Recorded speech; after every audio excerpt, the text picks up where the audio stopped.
Too many companies get a big round of funding and then they do what I call sprinkle the infield. So they put a sales rep in all the major cities or NFL cities in the United States, right? And then they're hoping that those people could sell. But what they haven't done is taken the time to understand their ICP. Welcome to the Logan Bartlett Show. I am your host, Logan Bartlett, and what you're going to hear in this conversation is a discussion I had with John McMahon. Now, John is both a board member at MongoDB as well as Snowflake, but he is best known as a 5-time CRO that has built the sales processes and trained the sales people that power enterprise selling in Silicon Valley. John and I talked through a bunch of different things related to selling and sales process, including the biggest mistakes that early stage startups make, as well as how to hire a team to supercharge your company to the next level. They don't understand the importance of planning early. They'd say, hey, we're going to do 50 million this year, and next year we're going to do 100 million. I have 50 sales reps today, each doing $1 million in business. How am I going to do 100 million next year? You just can't hire that many people that quickly and expect that you're going to come out with the productivity that you need. Now, before we get into that, a brief request to please subscribe to this on whatever podcast channel you're listening to us on. Now, without further ado, here's John.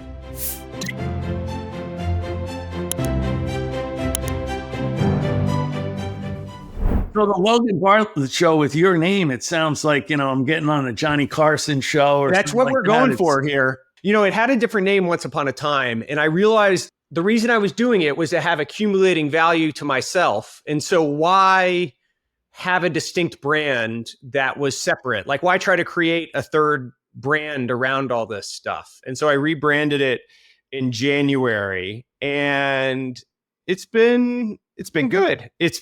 So our audience, so you have it, is it's mostly founders, investors, and executives of tech companies or tech curious people. And I think people that write books are really good at this. And so I've got you right here, but the structured frameworks for how to think about things. But some of the questions I pulled together, some of the things I want to ask you about, I think people just want to be educated. And I'm sure you found this with your own podcast. Like, yes, people want to walk out of this and be able to tell their colleagues that they heard, here's how to hire a VP of sales, or here's how to internalize that our reps, what our reps need to do better for next quarter or whatever, like all that little actionable stuff.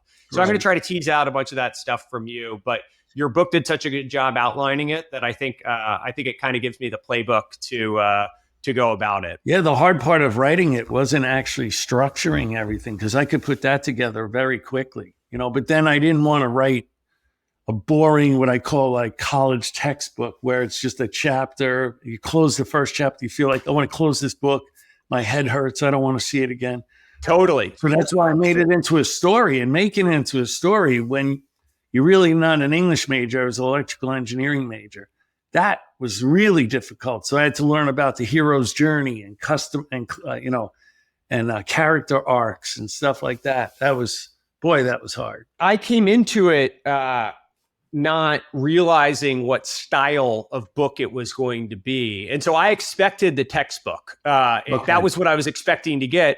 And the first few pages of it, I was like, hang on, is this just going to be like fictionalized characters? And so the first couple of pages of digesting it, I was like, wait a second, what's going on here? And then it puts all the stuff in practice and in actionable terms that was easier to internalize, right? Than like trying to remember the 5 forces of hiring a VP of sales, or like going through the characters and all that stuff. It's just, it was an easier read than maybe I expected from a sales book.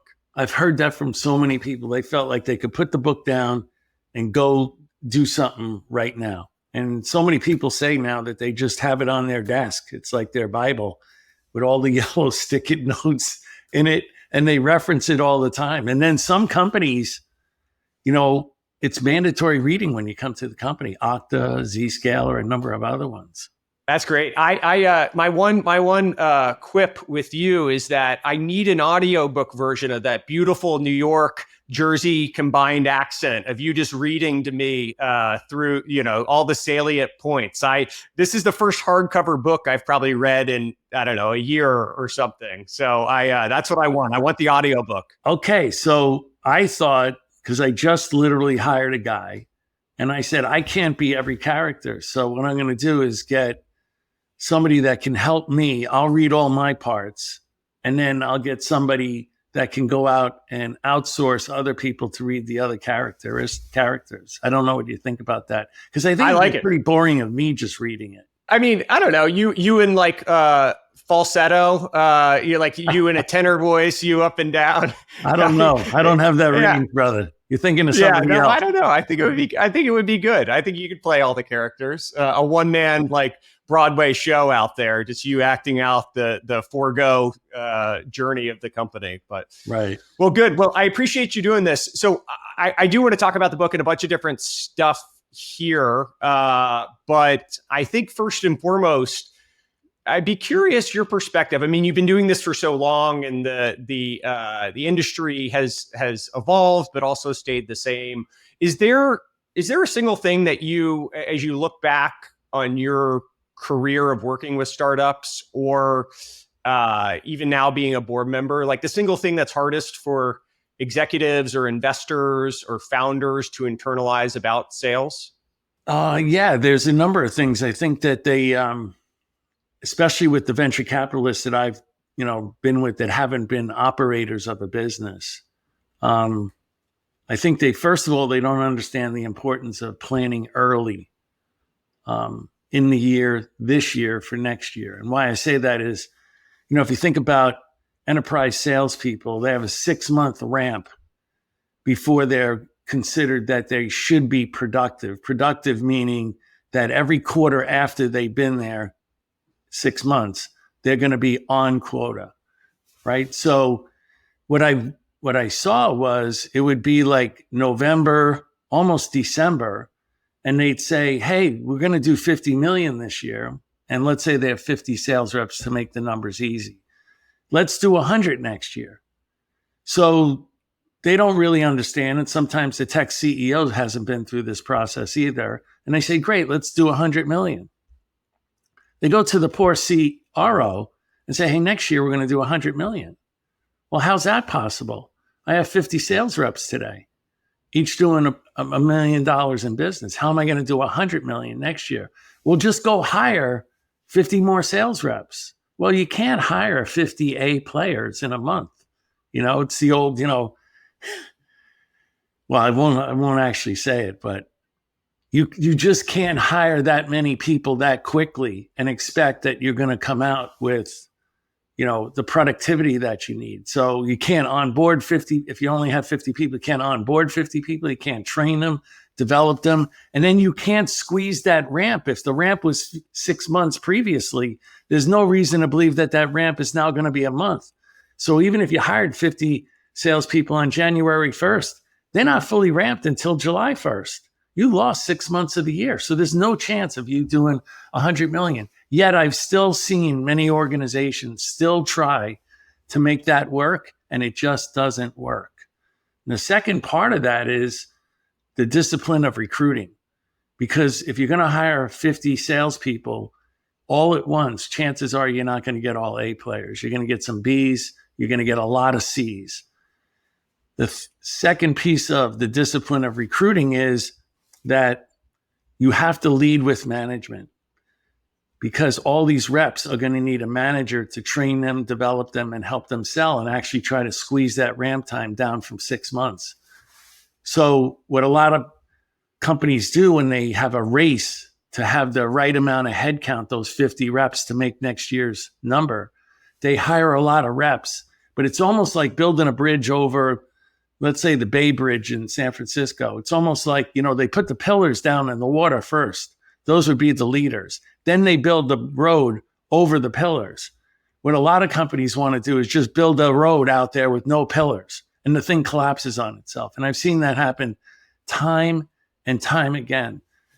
And then if the company's scaling, what I think a lot of people don't appreciate is that before you're going to scale, you have to nail everything down as a process. The recruiting process, the pipeline generation process, the candidate interviewing process. All of those things need to be processes that are nailed down with measurable steps and KPIs for each and every one of those steps, so that you can really understand what's going right and what's going wrong. In the book that you go through and you outline a bunch of sales basics, and I would love to talk through each of those. And it might require you circling back to some of the points you just made, but why they're important in building out a highly efficient and scalable sales organization. So the first one you talk about is common vocabulary. Can you say a little bit about like why having a common vocabulary is important to a sales team? I've been invited into many like QBRs, and then they ask me to sit there and listen to them go over the forecast. So then I hear people say champion, economic buyer, coach, technical buyer, and they're throwing out all this terminology. And then I just make like I'm innocent and I stand up and say, hey, can I just ask a question? Since I'm new here, what's your definition of what a champion is? And I might ask 3 different people in the room live, and I'll get 3 different answers. So that means that in this conversation that they're having about the forecast, they're talking past each other. And I think, any sports playbook, every position, every player has a name to it. It has a definition to it, what they do. Every play has a name. Every play has defining actions and what every player does. And that has to be the same in sales, so that when we talk about the customers that are in this sales situation, the economic buyer, the champion, the coach, the fox, the enemy, those types of things, we all conjure up the same definition in our heads when we're talking about it. And the same has to happen in the sales process. For every step and every stage in the sales process, we have to have a definition of what has to occur there, who has to do that, what skills do you need, and what knowledge do you need to be able to execute that play flawlessly. The next 2 points you had were listening and be here, were the phrases you use. What do those mean in the sales context? Well, be here, I think that these days, I say that everybody's in a constant state of partial attention. What I mean by that is they're checking social media, they're hearing their alerts, they're getting texts, they're getting emails, they're getting phone calls, and no one really seems to be in the moment and be here right now, present. And if you're going to make sales calls and you're going to talk to customers, you got to be here and you have to be in the moment. And if you're not here and you're not in the moment, there's no chance that you can be a very effective listener. And in fact, in most situations in daily life, when you're speaking to people, you almost get the feeling that before I'm almost done speaking, they already have something that they want to say. So they're not listening to really what I'm saying. And listening is maybe one of the most underrated skills or characteristics that a salesperson can have. And the reason I think it's a skill and it's not a characteristic is it's something you have to pay attention to all the time. Am I really here in this moment? Am I truly listening to what Logan says? Am I listening with the intent to understand, or am I listening with the intent so that I can say something? So I think that those 2 things go hand in hand. In terms of self-awareness and self-awareness, intuition, and transformational mindset, those seem to be characteristics of people that you bring on. Are those skills or are those innate things? And how do those translate to a sales process? Well, intuition goes basically with being here and listening, right? I mean, for me, I've always thought that my intuition gave me like a second processing unit. So I have my head that can process data and what I see, but my intuition can really process data also. So for me, actually, Logan, I always felt that I was best, in a sales situation when there's, let's say, 10 customers in the room. So I walk in the room and I'm really trying to be here. And I'm using my intuition as I go around the room, shaking hands and looking in people's eyes and saying, okay, this person could be a potential champion. This person looks like they don't care. Somebody just told them to show up to the meeting. This person could be the economic buyer. And I try to use my intuition just with those handshakes and looking in people's eyes and saying, hi, I'm John. What's your name? And then when I sit down and through the meeting, I'm checking how my intuition is doing. Am I right? Am I wrong? But so many people, because they're not here, they're not in the moment, they're not listening, they don't really use their intuition anymore. And I feel like the best decisions that I've made is when, the data that I logically get from presented to me and processed through my mind, that when that rings true with my intuition, then I know I'm making the right decision, right? Self-awareness is a little something different. Like as a salesperson or a leader, you have to know how you come across to other people. So I can't tell you how many times I've had, some issues with people that worked for me, and I would pull them aside and sit them down in a room. And I'd say, hey, Logan, when you're not around, what do you think the book is on you? Well, what do you mean? Well, if we were going to describe Logan's characteristics and his effect on other people, what do you think the book would say? And it's amazing how many times these are supposed to be salespeople that are supposed to be perceptive, that they just don't understand what the real book is on them. So they lack self-awareness. And if you lack self-awareness and you don't understand your effect on other people, that can become very problematic in trying to be successful as a salesperson. Can you tease these things out in a hiring process? Like, are there specific questions that you're able to ask for self-awareness and seeing if a person actually has that? You definitely can with intuition. Like I might be halfway through the interview process and say, hey, Logan, how do you think you're doing? Well, what do you mean? Yeah, that's exactly what I asked you. How are you doing in this interview? Is it going positive? Is it going negative? Now, there may not be any real right answer, but I want to hear how they answer. What factors did they put into that answer to see whether, or to tell me whether or not they think it's going positive or it's going negative? So I can kind of test out their intuition and also go back on some things that I've said before and ask them and go back and check on it again and see if they were truly listening to what I said. On the urgent curiosity side, that was the last one of the basics that you spoke about. And there was a very colorful gentleman that you referenced in here by the name of Carlo Carpinelli, greatest salesperson in the world. So I want to read you the excerpt from the book describing Carlo. And it's such a visible person in my mind that you were talking about. But you described him as when you first met him, he walked in with a 3-day-old beard, a closely cropped DIY haircut, and a black turtleneck sweater covered with a purple sports jacket. In addition, his tan corduroy pants with large tufted cords and brown shoes were atypical of any Italian candidate I had previously met. It was hard to understand his broken English, and I couldn't help but noticing his two chipped front teeth when he smiled. Right. So not exactly, I think, people hear Italian salesperson and Carlo Carpinelli, is that right? I'll get it right eventually. Yeah.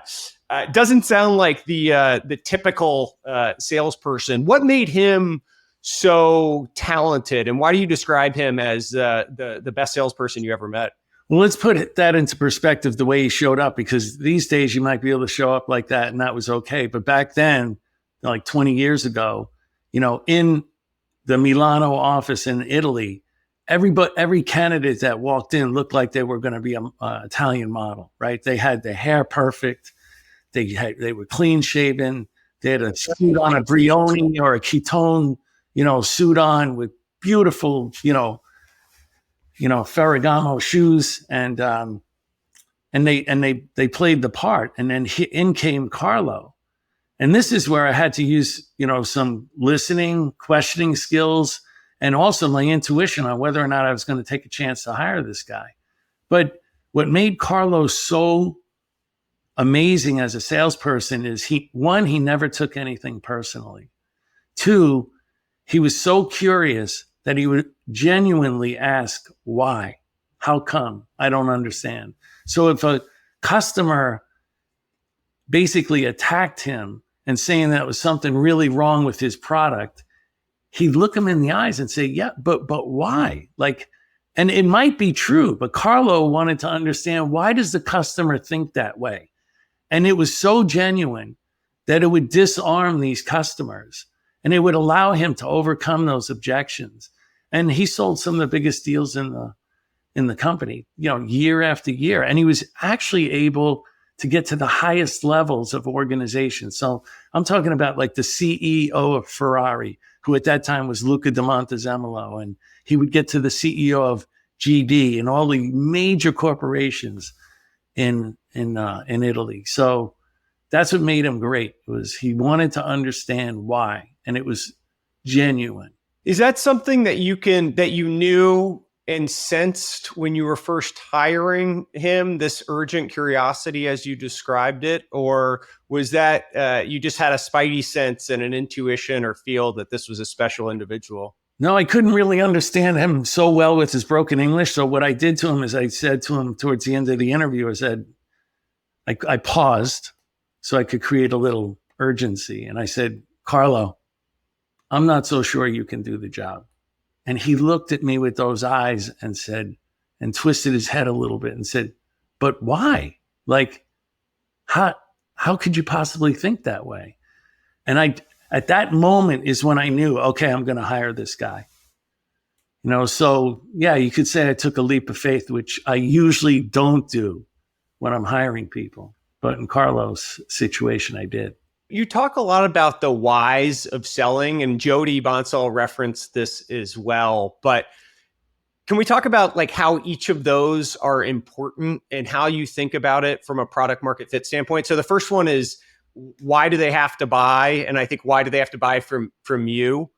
How do you think about that question? Well, there's a couple ways in which I use it. If I'm going to go actually like I did work with Jody at App Dynamics. And if I'm going to go talk to Jody and I don't know him and I don't know his product, and he's asking me to maybe be an advisor to his company, I'm going to hide the fact that I'm going to ask him those 3 whys. So the first, and then the same thing, if a sales rep gets up in front of me and they're going to tell me about their forecast about a certain customer, I don't really need to go into MedPick or Medic to qualify. I can just simply ask them first, tell me why they have to buy. So the reason that they have to buy is they have to solve a pain. And if you can't identify the pain, then you don't know why they have to buy. The second one is, why do they have to buy from us? And the reason that they would have to buy from us is because we have differentiators in our product that perfectly align to the customer's pain points, which means we can solve their problem uniquely more than any other company that's on the earth. So there's perfect alignment there. And then why do they have to buy now is the urgency. Why do they have to buy now? Why not later? Why not a workaround? Why do they have to buy it all now? Why can't they just buy some of it now? Why is it so urgent? And I think when you can truly answer those 3 questions, okay, it's time to think about where that deal is in the sales process and whether or not we can forecast it right now. And if I'm sitting in front of a CEO that asks me whether or not, I want to, advise this company, consult, or be on the board, they have to be able to answer those 3 questions. Otherwise, I'm really not interested. And one of the important things is that being true for a subset of customers, right? It doesn't need to be true for the totality of businesses out there, but there needs to be, I guess, the Snowflake example, it was initially ad tech and a little bit of tech businesses as well. Do you prefer to have a very narrow landing point within an industry for answering those questions initially, or would you prefer it be a broad set of customers that it applies to? You mean when we're starting the company as a startup? Yeah, in the early days of selling, how important is it? Yeah, well, in the early days of selling, it's super important because too many companies hire, they start their company, they get a big round of funding, and then they do what I call sprinkle the infield. So they put a sales rep in all the major cities or NFL cities in the United States, right? And then they're hoping that those people can sell. But what they haven't done is taken the time to understand their ICP. What's that? That's the ideal customer profile. So going back to the 3 whys, understanding the differentiators that we do have in our product right now, okay? Now we work backwards. What pains do they really solve? Okay, if we know that they solve these pains, what use cases are those pains in? Okay, now what use cases, where are those use cases typically located? Like, what companies are they in? Okay, inside those companies, which persona owns those use cases? Okay, and then what industries are they typically? Now, based upon that, I'm not going to sprinkle the infield with sales reps. I'm only going to put them in the cities that have the greatest amount of those companies with those use cases. So therefore I can sell there. Then what I do is train my sales reps, and choreograph my messaging, choreograph my demonstration particularly to those use cases. And so it will resonate with those personas. And I know everything about that persona too. I know how they're measured, what their budget is, and I speak to them in their language. And when you do that, then you can go down like to tech and ad tech like Snowflake did originally, build up enough revenues that you can feed development, and development can continue to add enhancements and take you into other bowling lanes that you can go down. Yeah, it makes a lot of sense. The being able to target customers, and then there's the referential element of people in ad tech know other people in ad tech, and having that validation within these industries, I'm sure, leads to even more efficient sales processes and the ability to go from the early adopters to the whatever the crossing the chasm stages are, or something. But it's really the number one reason why so many startups burn so much money and don't really come out,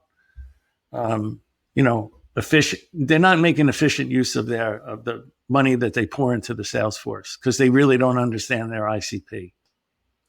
So we dove into a bunch of the specific stuff that you cover in detail in the book, but one of the things that I think you touch on a little bit, but that you're perhaps best known for, or the father of, is the MEDDIC qualification process, not sales methodology. I know that's not the right term, but it's a qualification methodology, right? MEDDIC and MEDPIC.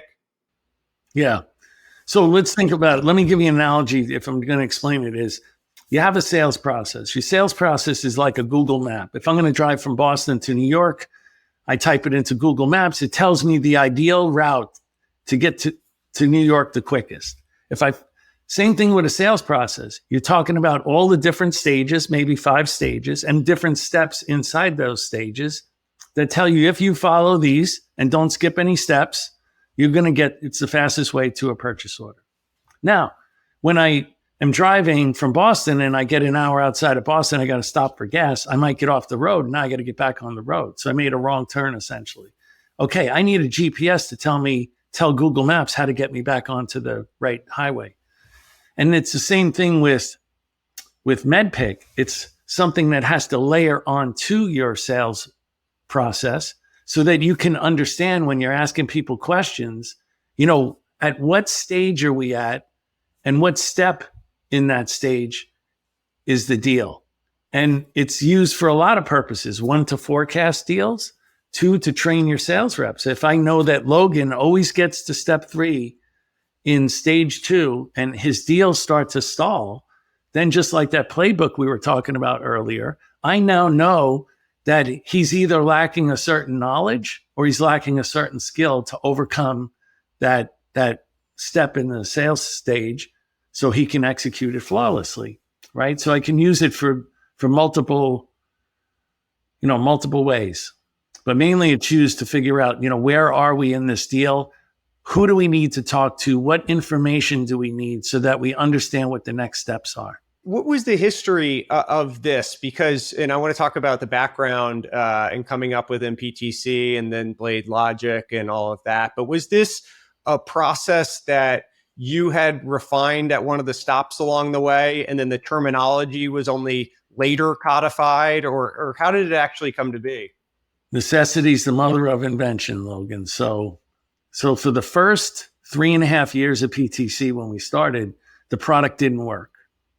And at that time, we came out with a major release every 6 months, which at that time seemed like really fast. Whereas today, you could do, a release, every hour. You could do a major release every week. So it was till V7, right? You were shipping a product that didn't totally function. So when you went back a year later or 2 years later with a new version of it, were they saying, hey, this didn't work? And you were saying, yes, but now this one will? Or no, they would say it didn't work. So we would sell them a copy of the software, because we only had a 2-stage step sales process. We would demo and close. We were no different than pot and pan sales guys or vacuum cleaner sales guys. We got our way in the door, and we were going to give you an amazing demo, so well choreographed. And I knew what I was going to say.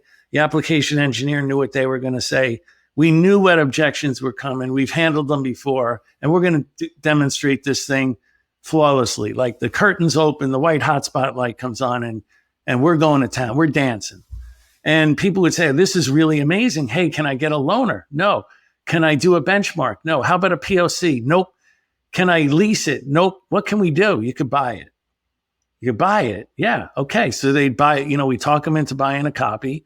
They'd call back like a week or two later and say, hey, I'm trying it on this geometry because it was mechanical computer aided design.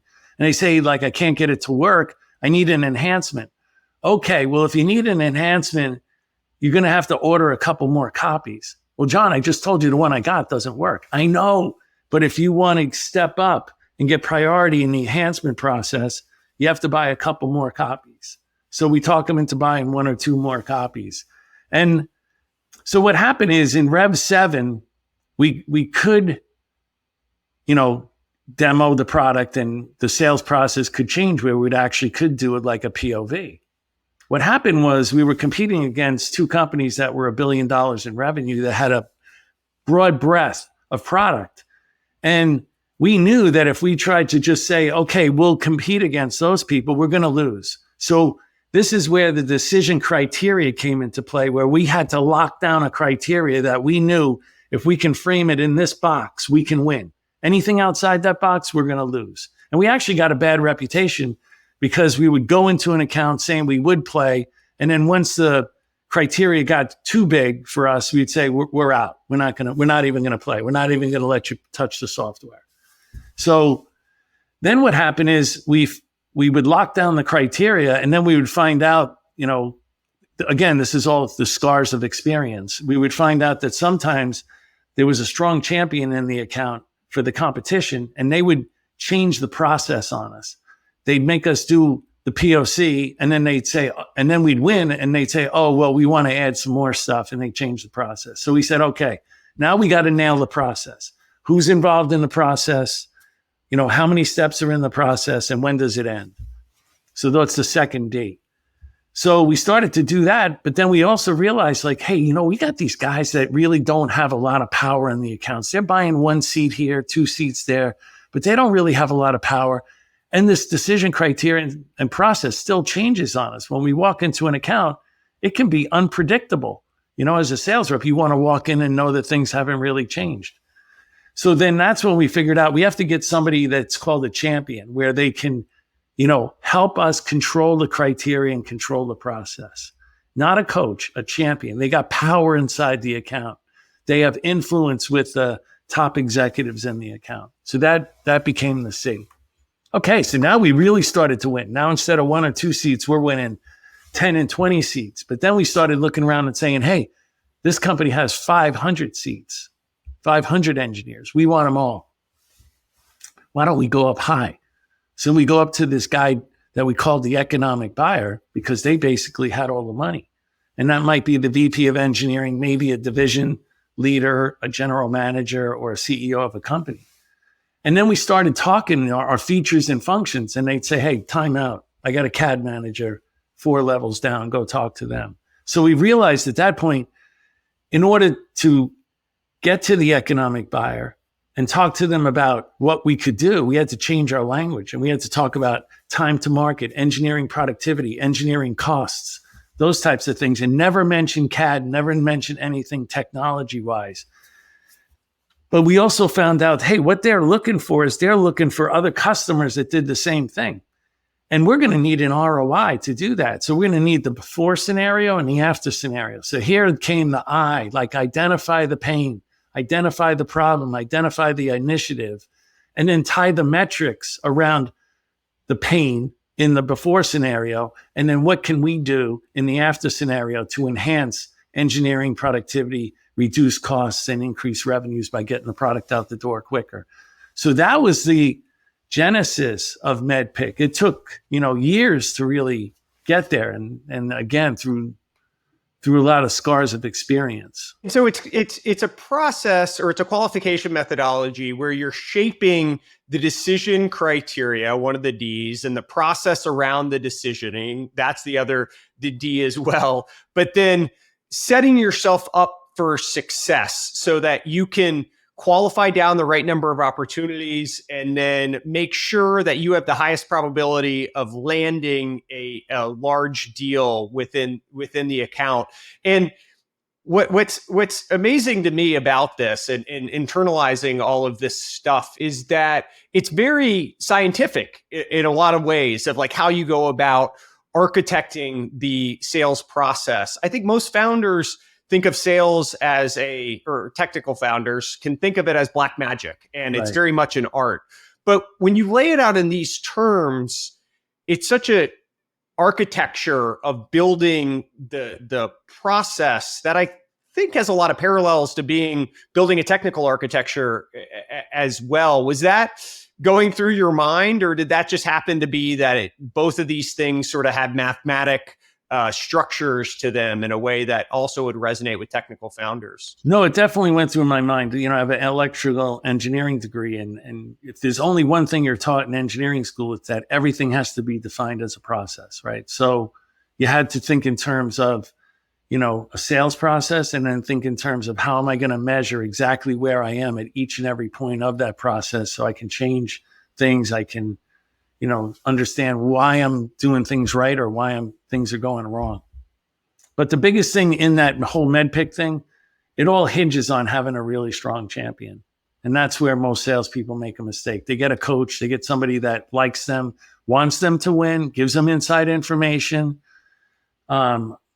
kind of masquerades and tells them, yeah, I got the power. I can buy this stuff.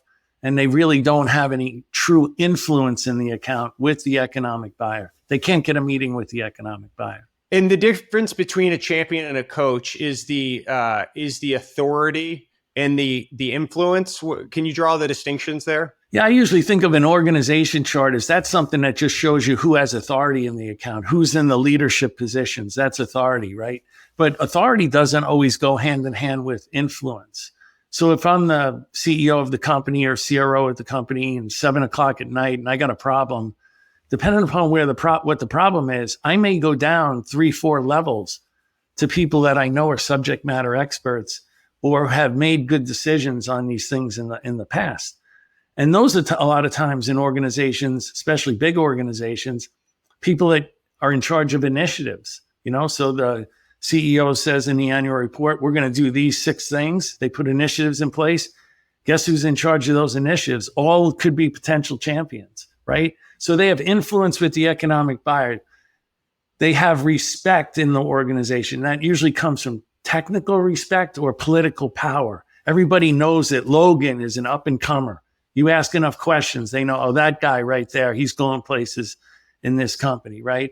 Or if it's on a certain domain, then there might be a technical champion that everybody turns to and says, when it's this subject, that's the person in the organization everybody's going to turn to for the decision.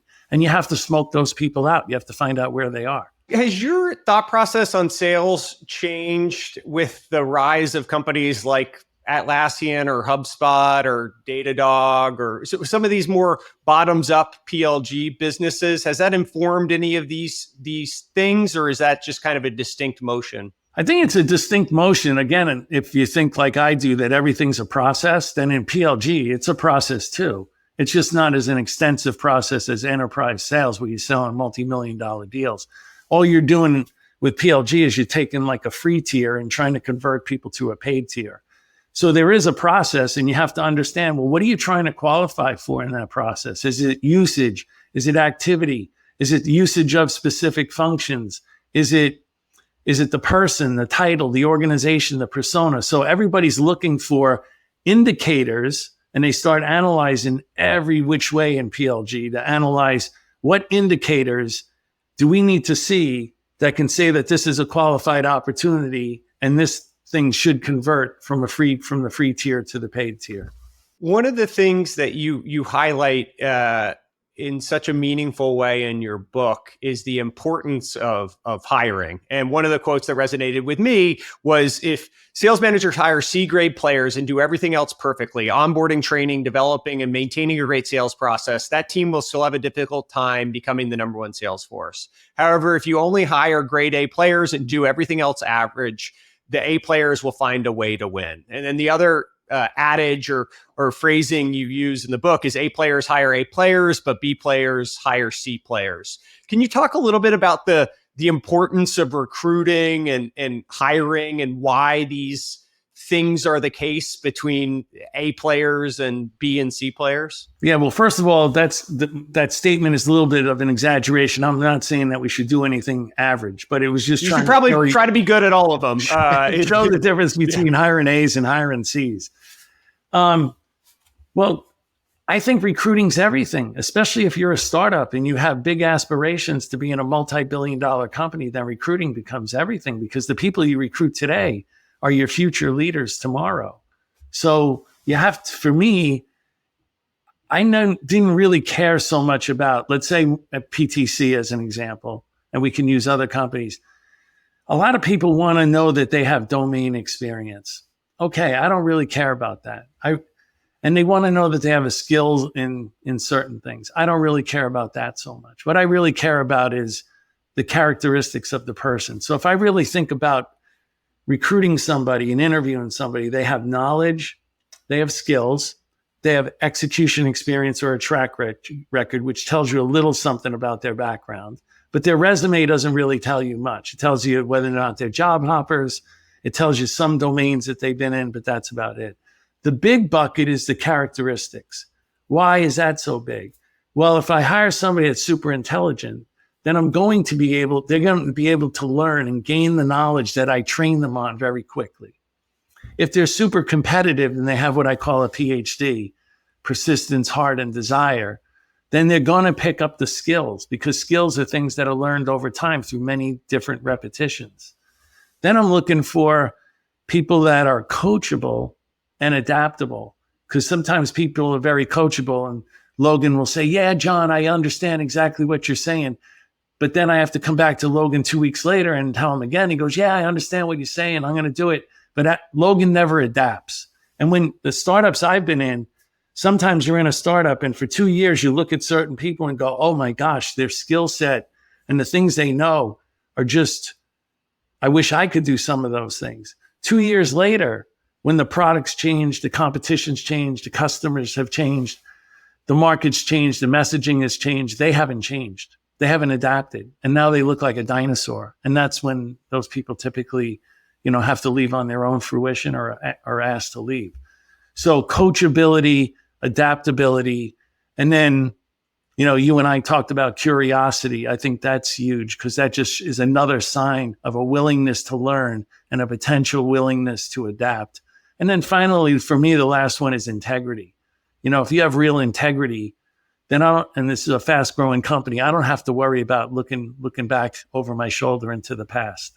What are your best interview questions for these different traits? I read in the book the most competitive thing you've ever done is one of them, and the most difficult situation you've had to overcome.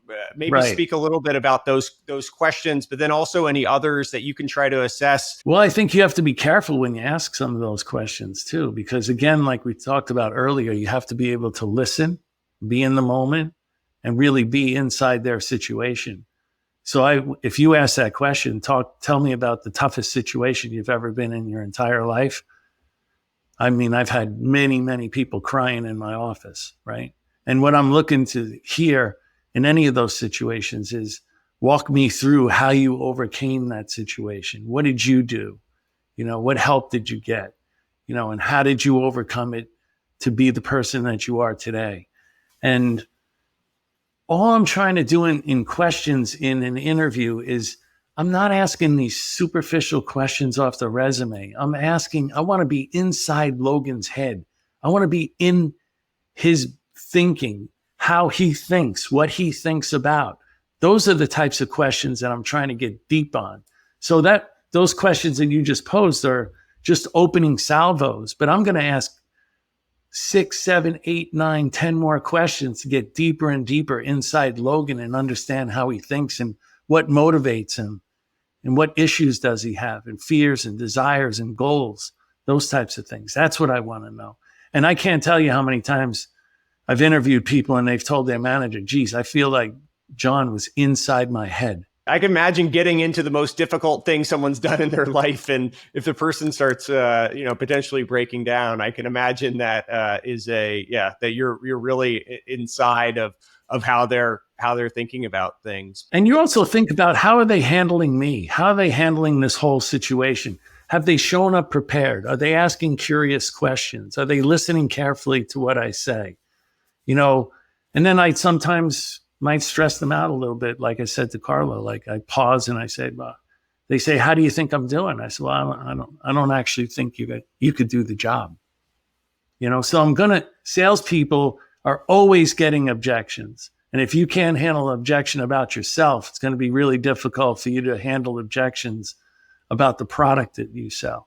So I've always felt like I had to, at the right point, throw out one or two objections. One of the things that you highlight, or that I've heard you talk about, is like there's a right rep or person for a moment in time with the business, and what someone that's super successful at a huge enterprise where they never have to go figure out where their laptops come from or how to be scrappy in that regard is not necessarily going to be the person that you want to hire in the early stages of a business. Is that something you can actually figure out from the resume, or does this go back to those questions? Like, how do you figure out if someone's scrappy or the right moment in time for your company? Well, if you're a raw startup, you have to be able to, you have people that can do what I call scrounge. They have to scrounge for resources. Everything that they do, there's no one else is doing it for them, right? They have to do it for themselves. So if you look at their resume and they've only been at big companies like Salesforce.com and Oracle and some of those big companies, there's a high probability, very, very high probability, they're just not going to make it in your organization. In a raw startup like that, if most people, and they'd agree with me that have been in this situation, they see a resume from Salesforce.com, IBM, HP, Oracle, they just take it and throw it in the trash can because they just know those people aren't going to make it. Now, if they've only been there 3 or 4 years and they went through the Salesforce.com training program, yeah, there's a chance that they might make it. If they've been there 15 years and 10 years at Oracle, chances of them being able to scrounge for resources, yeah, low probability of success. Now, if you're a founder or CEO listening to this and you're trying to assess the caliber of your sales leader and thinking about, is this an A person? Are there questions that you would ask, or is there a way of assessing if this is truly the person that's going to help take you to the next level? You're talking about trying to hire your CRO and it's a startup? Yeah, or maybe you already have the person and you can't tell how much is the product's fault versus, the salesperson's fault. Yeah. Well, first I'd want to see if they've ever have a history of doing something like this before, right? So because the greatest indicator of future performance is past performance. So if they've never gone out on their own, built an ideal customer profile, and figured all those things out that you and I just discussed, and then train the sales force, however small it might be, on the messaging, choreographing the demo, getting to those personas, and starting to, drag in some business. You might have the wrong person. What about the position, the Tom Brady example of him understanding the field, but also we touched on a little bit like the point in time at which someone makes sense for the company. Can you talk about the Tom Brady example and how that might feed into the startups? That's really just more the difference between knowledge and skills, right? Like I'm a gigantic hockey fan. Right. Who's your team, by the way? Bruins? Yeah, the Bruins. And now they'll be in a 5 to 10 year rebuild right after Bergeron and Krejci just left. But I can tell you so many things about hockey when I'm watching the game, especially even with people that, have played at Division I, college teams and even, into the pro levels. They'll say, wow, you know so much about this game. But, I can't take a slap shot from the blue line, probably fall down. So, and it's the same thing like with Tom Brady. No one will doubt that Tom Brady might go down as one of the greatest quarterbacks ever. and he has tremendous knowledge of the game. But if we take Tom Brady out of the position of quarterback and put him in any other position, on the first play, you don't even need to know much about football to say, what is he doing in that position? He's failing. So it just emphasizes how important skills are, in the game of sales. You really have to have the skills for the position. And what I mean by that is you can't just take a number of, territory sales reps and then all of a sudden decide, oh, we're going to take these 20 territory sales guys and just throw them all into calling on one, major account like Goldman Sachs, Citibank, or Morgan Stanley. Chances are they're going to fail. Why? They've never seen that movie before. They haven't seen the politics. They haven't seen the divisions. They haven't seen where decisions might get made at the top and across other types of functions. So it might be a multi-department decision. And how do I corral all these people into a common decision criteria, a common process for a common POV, and come out of there with a win? I've never seen that movie before. And that's, it's a skill set that a lot of, people that don't know sales just take for granted. It's fascinating because we talked about the hiring process and how important it is to hire for a lot of the traits: intelligence, PhD, coachability, adaptability, integrity, curiosity. But then there's also this element of, or some element of, requisite experience and domain, like throwing out the example of Salesforce or Oracle if they're trying to come in as well, and also making sure you have people that know how to go through a process at Goldman Sachs or a healthcare company and all of that. It's an interesting balance between the traits a person has and the domain that they've built over time. It usually comes with the natural growth of the company, right? When you're Snowflake and with Chris Degnan and you're first doing just tech and ad tech, you're not throwing sales guys into the biggest organizations in the world yet, right? You're starting to develop your product. You're making sure that it can fit into many different use cases. The company's growing. Instead of 50 reps, you have 100, 200 reps, 300 reps. And now you can take a chance on hiring some of those people that might have more domain experience and more skill sets in going into major corporations like a Morgan Stanley and being successful. We've talked a lot about hiring and how important it is to bring in people, but one of the things that I think you believe is that it needs to be the job of the sales organization and not HR, not recruiting or any other to bring in the sales talent. One, I guess, do you agree with that? And two, why is that the case? If so, I never understood why I'm the coach. I'm the head, let's say the head coach. I don't understand why I would want anyone else doing my recruiting for me. That's going to define my team. And whether that team is only 5 people or 50 people, why do I want somebody else doing that? And the next thing I know, I show up to the room, let's say it's 50, and I show up to a room where somebody else helped doing most of the hiring for me. And I look at the room and I think, oh my God, I'm going to lose my job. These people are horrible. Like, there's no chance that I'm going to take these misfits and turn them into A players overnight and make these big numbers that are sitting in front of me. So I think that sales leaders have to take ownership over who goes onto their team and who doesn't go on their team. They have to take ownership. And the reason you have to take ownership is not only to be highly successful, but you need to understand everything about that person that you are bringing onto your team. And you can understand, as we talked before, so much through that interview process. And I'd want to know when the person shows up, here's where I think they're strong and here's where I think they're weak. And I can start to help develop them so they can be successful a lot faster. One of the things that often happens within organizations is the individual contributors end up growing into sales management roles in some way, shape, or form. What do you see as the hardest part of that transition? Like, you've been a really successful rep. Now you need to go manage the Northeast territory for the organization. The hardest part for most reps when they make the transition to management is that they think they have to prove themselves as salespeople. So they want to be super salesperson and they want to sell all the deals.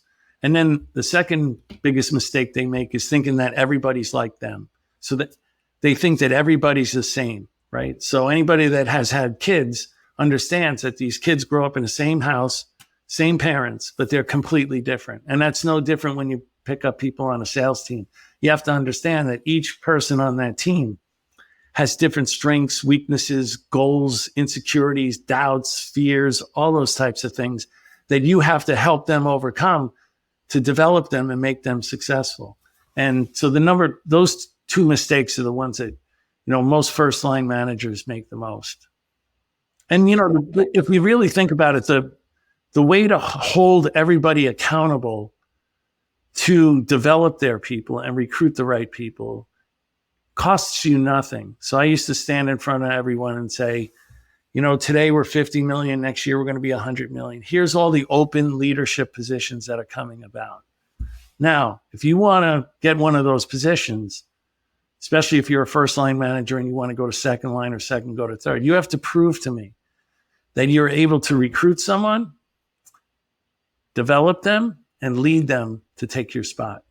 And if it's not apparent that somebody can take your spot on your team, why would I promote you? Why?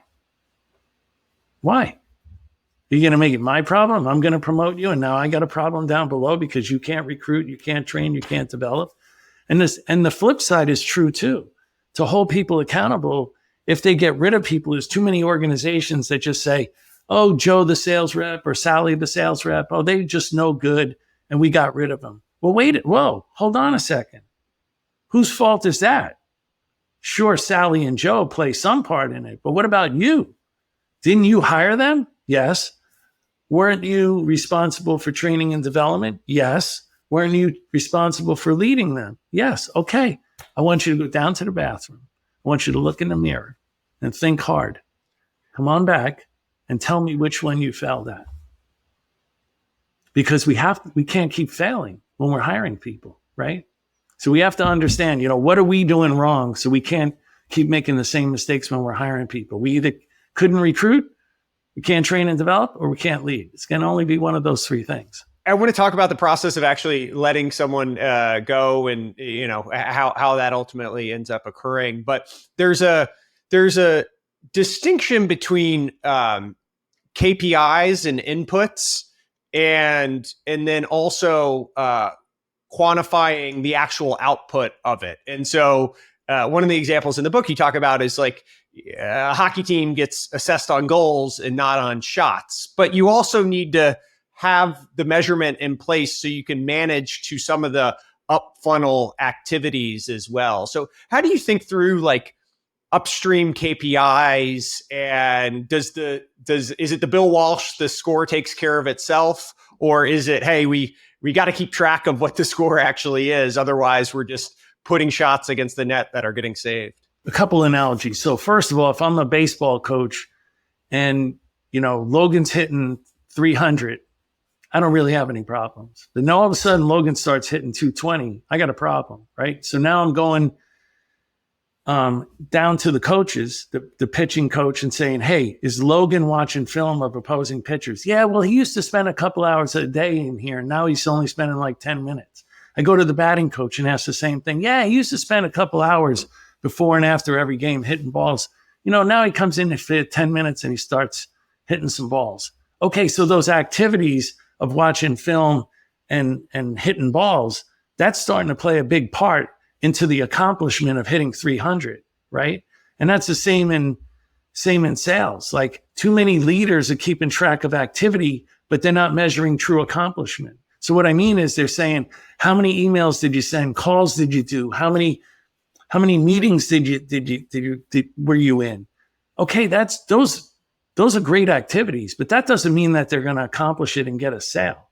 So somewhere in the sales process, there has to be an anchor that says, when I do this thing, when I get to this point, then I know I'm going to get a sale.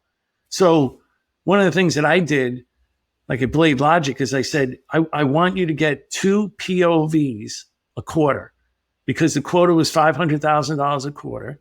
The average deal was $250,000. And if they got the POV, and I trained them around the POV, it meant, and they could only get to a POV if they met the economic buyer in person. And the only way to do that is you had to have a champion, right? So I basically all those things were going to happen by definition. So I don't care about how many emails you send and how many meetings you have and how many calls you make. I don't care. I only care that you're getting 2 POVs that are successful every quarter, because then that means by definition, everything else has happened. Kind of like if you're hitting 300, you're probably doing all the other activities, right? So I think too many leaders, especially first line, second line leaders that haven't done it before, they're measuring on these people going in and getting meetings. So they run in and they get a meeting so that they can say, I got a meeting with Logan at XYZ Corporation. Okay, great. But what does that mean? Logan's just one guy and 50,000 people. That doesn't mean this is going to lead to an order. It's not an accomplishment. Yeah, it makes a lot of sense. I think one of the things that is, for the most part, a lot of the founders ask, when the business is going well, rare are the examples, and I would love to talk about Chris Degnan, where he's been able to scale from the very early days of Snowflake. He's almost been there 10 years as the CRO. And I think that's the exception. And I have a lot of founders asking themselves, hey, is this the person? This person got me from 1 to 10. Is this the person that's going to get me from 10 to 100? And if you're a founder in that seat, thinking through the CRO or the VP of sales, or maybe you're the VP of sales and you're thinking through a first or second line manager that's been with you from the early days, how do you answer that question? Or what are some of the inputs that you can ask yourself of like, yes, this has been the person, they've done a great job through this point, but it might not be the person for the future? Yeah, it's really hard, but it's all about coachability and adaptability. So many times in the early days of board meetings, when Chris would, step out of the board meeting, the CEO might look at me and go, do you think he's going to make it next year? And I'd have to say yes or no. And when I would say yes, it's only because I saw like a material or intangible increase in his abilities, and which gave me confidence that he's going to continue to grow. And so if you're not seeing tangible evidence of progression in leadership and the ability to manage people, the ability to handle deals and higher complexity deals and higher complexity problems, then the chances are that they're not going to make it. But I don't think that you can just go off of 1 or 2 indicators. That's really tough. Yeah. I mean, certainly people are keeping track of sales productivity. Is the average deal size going up? And is the churn going down? Are they, what's the churn on the salespeople? There's a lot of things to pay attention to, but that doesn't necessarily say that the leader is actually making incremental, measurable jumps towards progression. Yeah. So of all the traits, it sounds like the coachability and the adaptability are the ones that that you need to ask yourself, is this person demonstrably better or growing at the speed at which I need them to be this next role? Yeah. And they take coaching very well. So if you can see that too, that's evidence. Like if you say, hey, Chris, in order for you to make it next year, here's some things you're going to have to start to pay attention to. And then you see evidence of him actually putting that in place. And he's never done that before, but he's doing it now. I'm starting to have a lot of confidence. Firing is something that I think all companies deal with, and figuring out how to let people go. In your experience, I'm sure you've had to let go of more people than you care to remember. Yeah. Did you know it early on in the cycle that, hey, this was maybe a mishire, and you waited too long to let them prove themselves? Is it just hard to have a heuristic around that?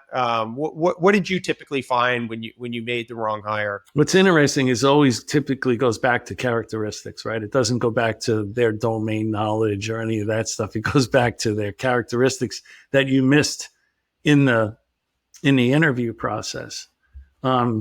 Certainly, I've made mistakes, and early on you have to decide, like, this person's just not going to make it. But I've also been guilty of holding on a little too long. In fact, there's a person that's been the CRO like 3 times. And when I was at Blade Logic, they hadn't sold anything in 9 months. So I had the CEO telling me, hey, you have to get rid of this person. So then it was a year. And the CEO and the chairman of the board told me, you got to get rid of this person. I said, no, I'm not getting rid of him. They said, why are you not getting rid of him? I said, because I personally am making sales calls with them, and I can see again, that tangible jump in their capabilities.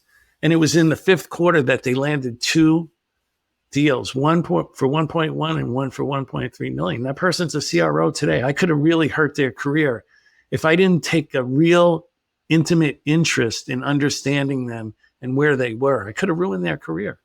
But if I don't see that incremental evidence and I don't see the hard work that they're putting in to learn the skills and gain the knowledge, then certainly if they don't want to put the work in, why am I putting the work into them?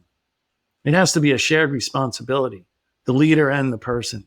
It sounds like in that example, you uniquely believed the entire time, and maybe the board or the outside people didn't. Have there been examples where maybe you lost faith and that person actually ended up course correcting and it worked out? Like, are there the counterfactual of maybe you thought you should fire them and they proved you wrong over some period of time, or maybe you did fire them and in retrospect that was actually the wrong call? No, I think most cases when you do let somebody go, it might be that they reached a certain level. Like, enterprise sales has many different levels. It's almost like AA ball, AAA ball, single A ball, and then going into the pros as an example. So there's different levels of it, different complexities of product, different complexities of selling, especially when a startup, when they don't know your name and they don't know your product. And, if I call up and say, I'm John McMahon from Cisco. Okay. They got the budget. They know the person to call on. They know your products. Hey, I'm John McMahon with Blade Logic. They don't know who you are and they don't know what your product is. They think you sell Blade servers and you're selling software, right? So there's different complexities to it. So sometimes you see a person where you say, hey, this person's just not going to make it over here with us. You let them go and they find their way to a place where they really find a home based upon their knowledge and their skill set. And they're successful. And in a funny way, you did them a favor because they were miserable, where they are. And the funny thing about letting people go is I'd say that 95% of the time they know it's going to happen. And they're sending you signals subconsciously. They're sending you signals or little things that they do. They're saying, we need a watershed event. I need you to let me go because I'm not just going to quit. Because I've never terminated a person too early. That was kind of my assumption on that you never, once you've made that decision, it's such an emotional thing to get to the point of letting someone go. They have a family, they depended on you. It's also a reflection of yourself, right? That says, hey, I made a mistake.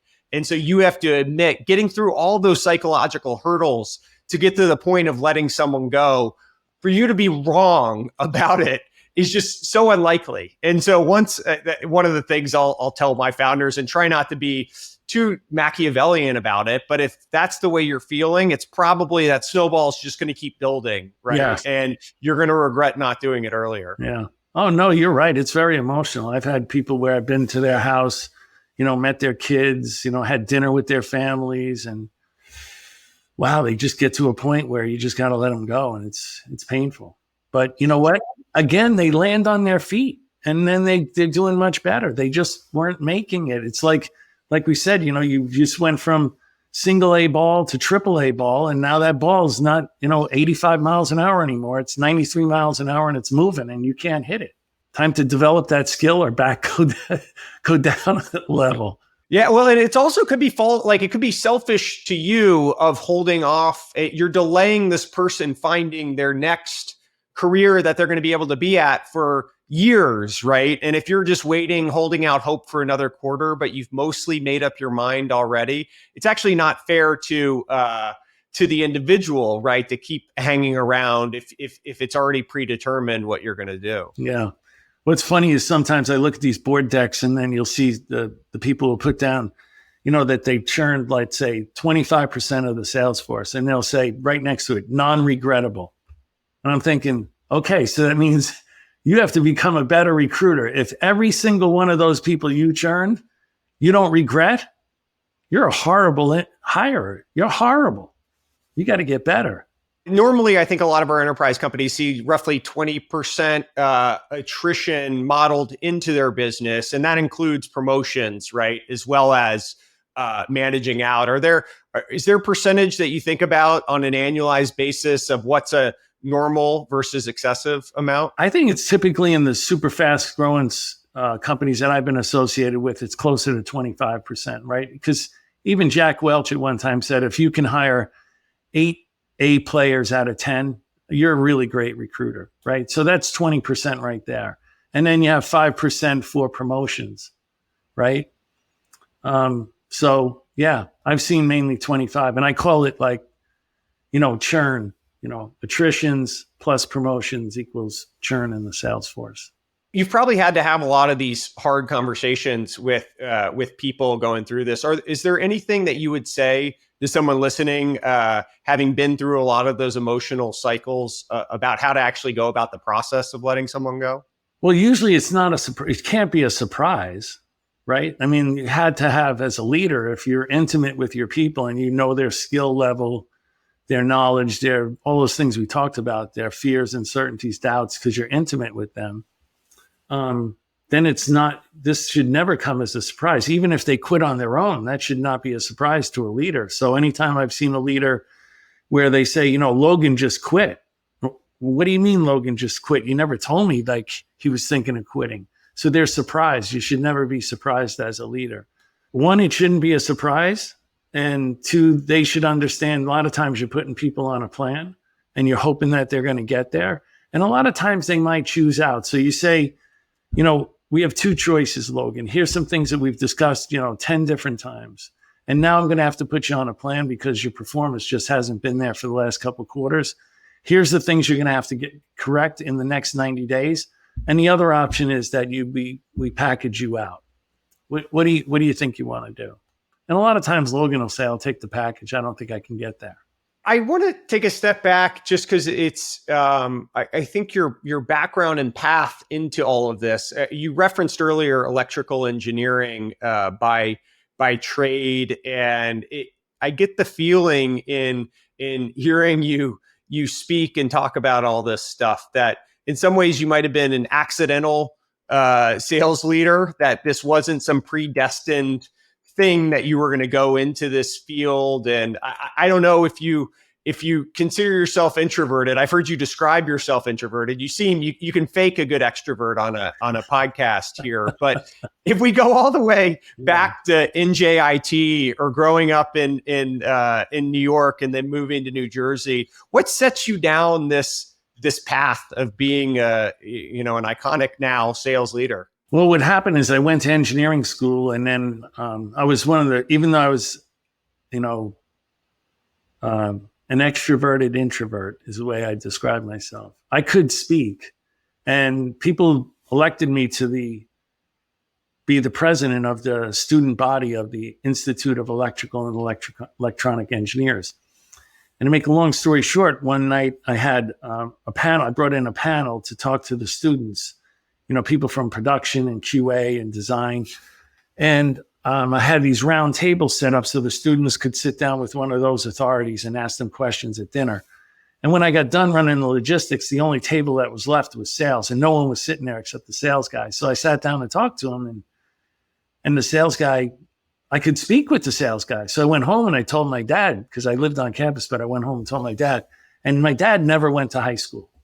So I told him the situation. He said, well, I don't know a lot about this world, but I do know that really good sales guys can make a lot of money. And being a poor kid, I was like, okay, it's over. I'm going into sales. Was that HP, or did you find your way to HP after that? Yeah, HP selling electronic test instruments to electrical engineers. Yeah. So you were selling hardware, physical products at that point, and then you found your way to software sales. When and how? Well, I was one of the top, salespeople at HP selling instrumentation. HP was worried that software was going to come and eat their instrumentation business. Some of these boxes back then were like microwave analyzers and spectrum analyzers were $100,000. That's 30 something years ago. So, they acquired a software company, and the VP of sales came over near my desk. I didn't know who he was. He said, hey, my name's Mike Reed. I want to introduce myself. I said, hey, Mike, how are you? Good. He goes, I hear you're one of the best sales guys. I go, I guess so. And he said, well, I want you to join my team. I said, well, why would I do that? And he goes, because all my guys make over $100,000. And remember, this is over 30 years ago. I said, okay, done. We're selling software. So it didn't take too many, a lot of thought for me to change career projections, and that's how I got into it. But anytime I did anything, thinking back on my dad, though, he had a big effect on me, because anytime that I would brag about anything that I did, I say, hey, Dad, I just did that. I did this. He'd say, yeah, that's really good. That and a token will get you on the subway. Now get the fuck out of here. So it always kind of put me back in my place about what's important versus what's not important. So titles and all that type of stuff really don't matter. It only matters what you really do. That's great. And so then you were selling CAD and you ended up at PTC. What was the connection to going over to PTC? I got promoted to manager as one of the youngest managers at HP. And I remember being in a meeting at that time I was in Southern California. My territory was from San Diego to Santa Barbara. And I was in a meeting with all these first line managers, second line managers, all the way up to the VP for the whole Western area, more than, probably from Colorado West. And I remember they never talked about how we can help salespeople sell more. It was never about selling issues. This is a sales organization. It was all about the politics and bureaucratic BS. And I remember sitting there saying, I don't want to grow up and be like any of these guys. I want to do something else.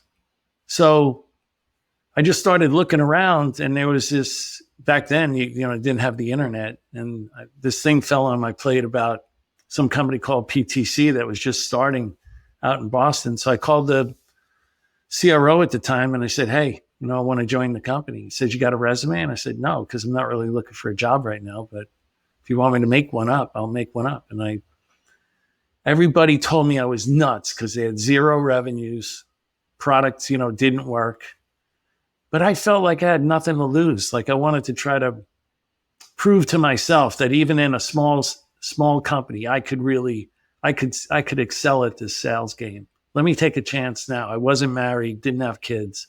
Let me go.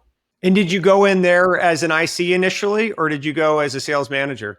They had just put a guy in the Western US, and he had a team of 5 people. And so I became one of them. And 2 months later, we went to a QBR back in Boston. And when it was over, the CEO came over to me and said, well, we're flipping you with the guy that runs the West. So now you're running the West. So I was only doing it for a couple months. What was John McMahon as a sales rep way back when? Were you, I assume leadership and management has been your calling, but you must have been a pretty good sales rep as well. I don't know if I was great. I was never the greatest presenter. I was a good listener, and maybe that's from what we talked about before. So I was a good listener, and I didn't want to present anything because maybe that's part of that introversion. I didn't want to present anything till I thought I was really right. And I heard everything that, let's say, Logan told me that he really wanted. But the one thing that I was persistent. So when I wanted to sell something, if I wanted to get to the VP of engineering at General Dynamics, I'd go at 6 o'clock in the morning with a couple cups of coffee. And at that time, they would put on those cement bumpers, VP of engineering. So I just stand there and wait till he came.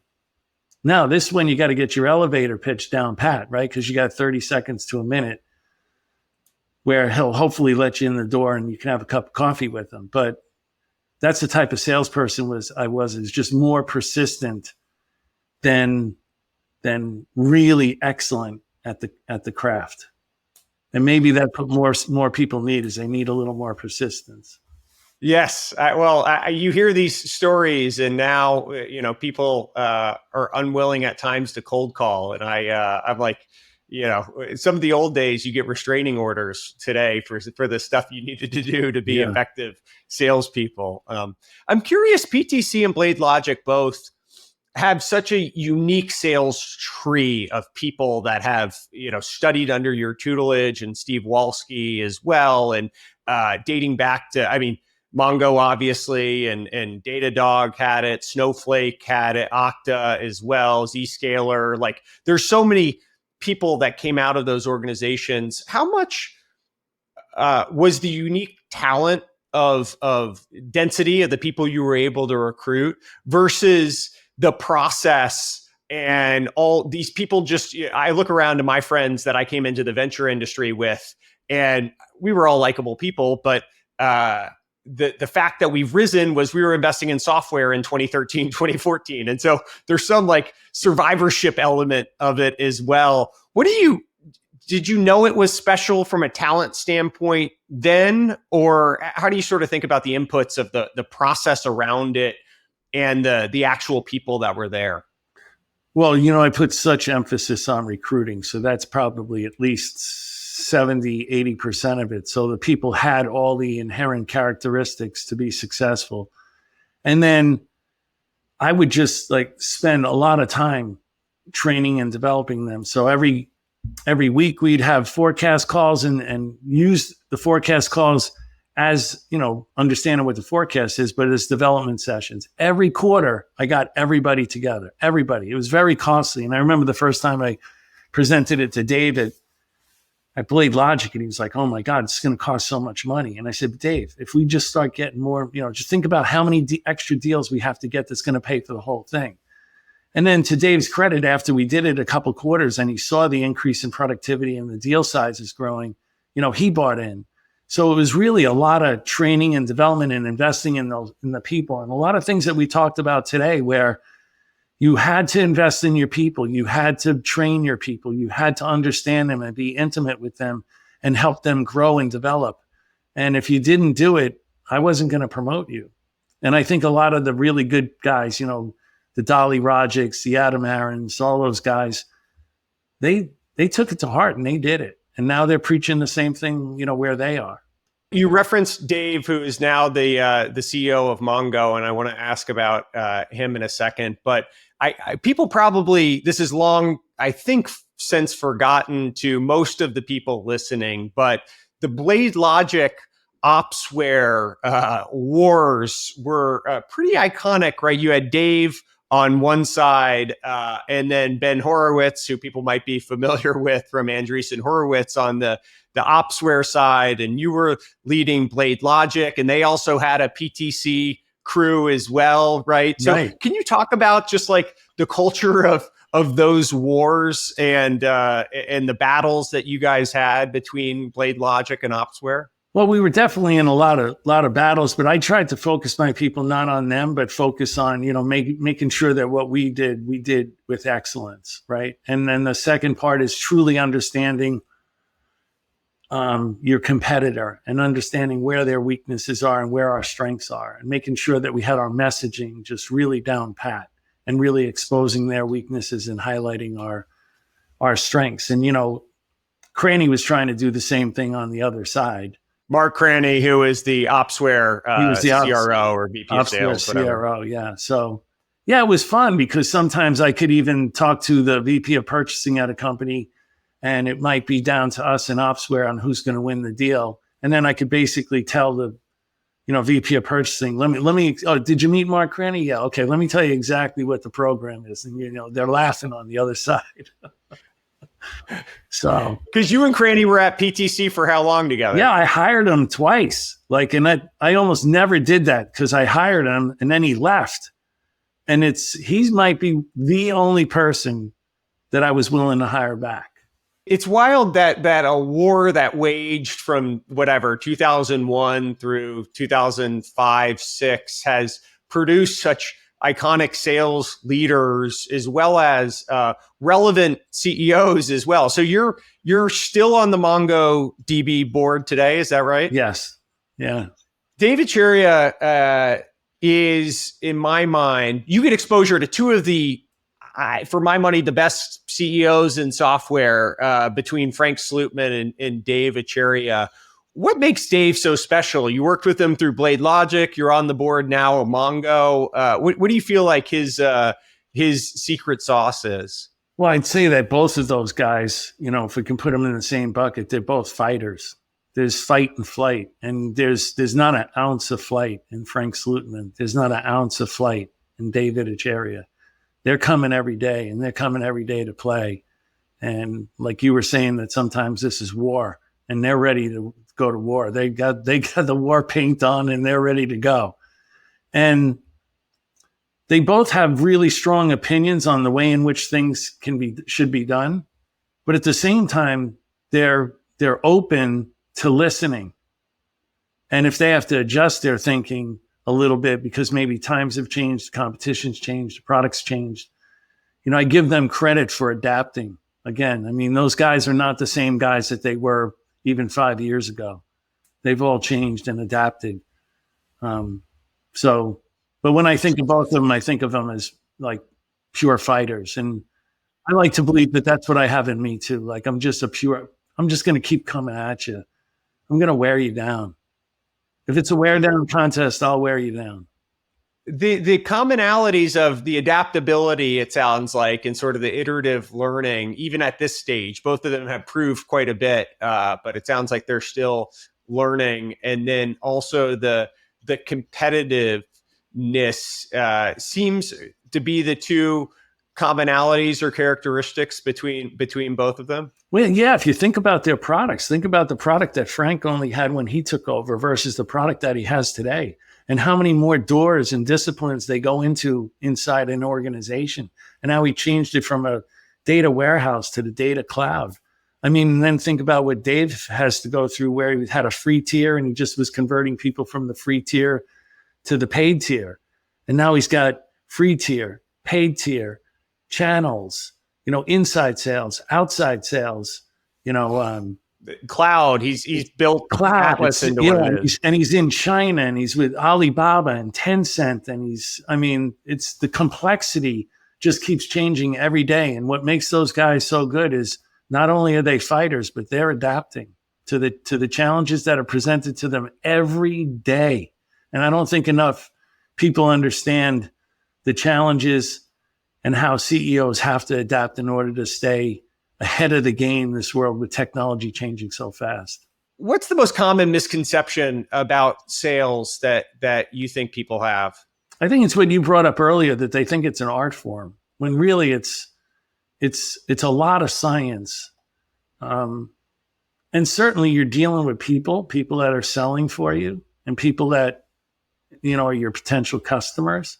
So there's a lot of art there, but there's so much science to the game too. And you need the science so that you can figure out, like we talked about before, what's going right, what's going wrong, and how do I quickly adapt and make changes?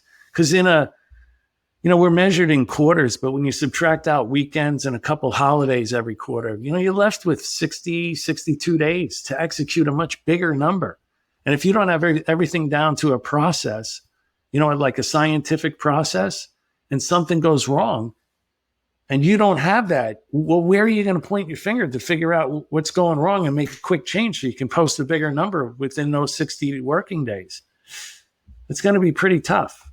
And the companies that nail those types of things, those are the companies that consistently tick up and to the right.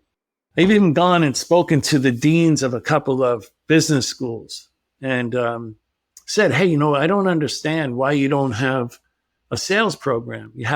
You came in here as the new dean, you put an entrepreneur program in place, but why don't you have a sales program? Well, I even had one of them say to me, well, John, if I really wanted to get a sales in here, the rest of my, people that help me run this place, they would think there's something wrong with me. And I go, well, let me ask you a question. How do you think a company buys $3 or $4 million worth of software? Do they just pick up the phone and say, I want to order $4 million of software? How does that happen? And he said, I really don't know. So then I started walking him through, all the discovery questions and account, items, account plans and territory plans and ROI models and, operational value versus business impact and quantifying, value before and after and those types of things. And the deans are blown away and started implementing sales programs. And it goes back to answer your question that they mostly think it's an art. Can sales leadership be learned, or is it only sales management that can be learned and sales leadership needs to be innate? I think you have to be a good sales leader, you have to be selfless. You can't be selfish. And if you're willing to be selfless and you're willing to understand that the only way I get promoted and the fastest route to my success is through my people and making them successful, then you can be a really good sales leader. If you think it's all about you and you're selfish and you think you're going to get your way there by, horsewhipping people, it's just not going to happen. And not truly understanding, where those people are coming from. Besides buying your book, The Qualified Sales Leader, here as a plug, what would you recommend to people that are trying to learn more about sales process and enterprise selling? Is there anything that you would guide them to? There's the Challenger Sales, pretty good book. The Spin Selling's a pretty good book. And Andy White wrote one specifically on Medic. That's a pretty good book if you want to dive even deeper than my book does on Medic. You happen to have a great podcast yourself. So if people want to hear you flip the tables and talk to some of the best sales leaders, I guess that's another one, right? Yeah, we go really deep on different issues like how do you handle an RFP? What is an hour just on how do you prepare for an economic buyer meeting, or what is the difference between a coach and a champion? So we go deep on those specific, different issues like that. And to your point, if you're educating people, they're going to come. So I think right now we're up over like 230,000 listeners, and we never advertised or anything. That's incredible. Wow. Yeah. Well, it's you and John Kaplan, right? Together. So John, who runs Force Management, the consulting firm that teaches a lot of the stuff we talked about here as well. So yeah. I can imagine it's a good group to hear from. Yeah, it is. John, thanks for coming on. This was great. I'm sure we will want to run back this at some point and go through a bunch of the lessons, but I really appreciate you coming on. Yeah, thanks, Logan. It's been fun. I mean, you asked a lot of really good questions. You bounced me around from people to process to personalities. So it was fun. Kept me on my toes. Yeah, exactly. Well, thanks for coming on. All right. Thanks, Logan. See ya.